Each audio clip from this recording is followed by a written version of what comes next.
Critical Role Recap, Season 2, Episode 36. So last week we ended off with the Mighty Nein having just interrupted a midnight meeting between Marius Lapoil and some unknown entities. They kind of bungled the attempt to spy on them and ended up killing everyone, taking Marius captive and stealing the ship and taking off on it.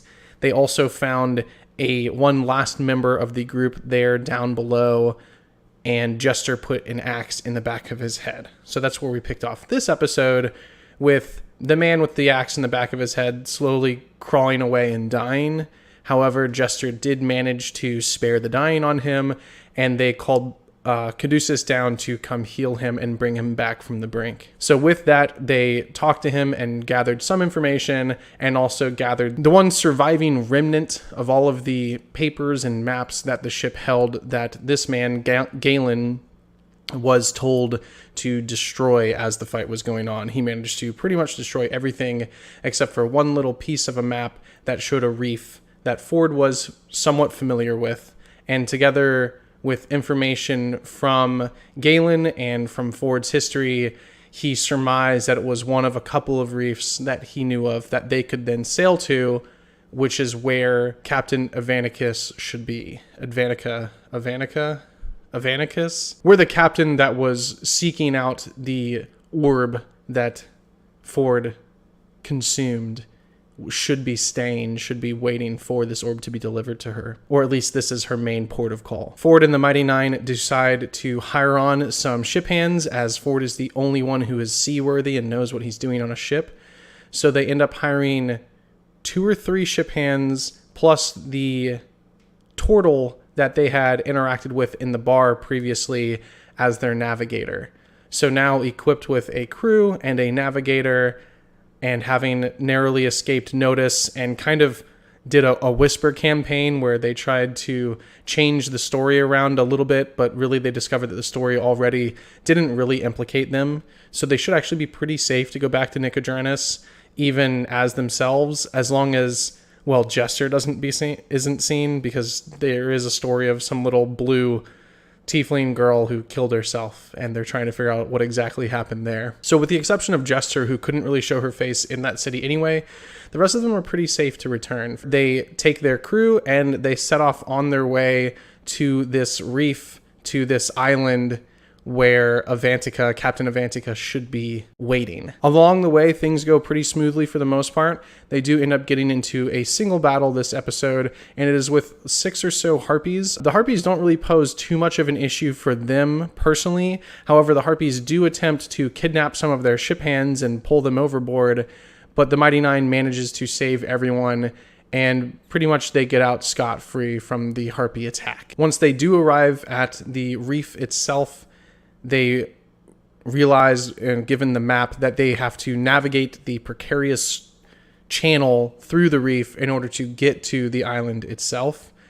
And so together with the map and with their turtle navigator, Ford attempts to navigate through this reef safely. They make it through the first couple sections of it okay. He does take a little bit of hull damage during one of the sections, and then during the third and final turn, he ends up scraping against the reef pretty heavily, and they score a hole in the bottom of the ship, which they immediately scramble to patch, together with Galen, the person that they had abducted from the other crew, who has now joined their crew. He was actually the ship's carpenter. So they have employed him to try and fix the hole post-haste, and also fix the other damage that happened during the battle. And they do manage to seal it up more or less. However, it won't hold for long, Galen tells them. However, as they continue to make their way towards the island, they do spot a ship in the distance, and as Ford makes a turn to try and lead away from this ship, the ship suddenly turns to intercept them. And as it continues to grow closer, it finally does fire off what is likely a warning shot through a cannon that lands in the water nearby, but not super close to them. And then the ship pulls up to them and basically opens up a full broadside, their entire side of cannon ports, and is aiming a lot of cannons at them. And so Ford decides to stop and go ahead and he changes his appearance to look like that of the captain that they had killed that was the captain of this ship that they're now riding. However, they have changed the name from the Mist to the Mistake. So if the people who are boarding them look around a little bit, they will notice that there have been some changes made.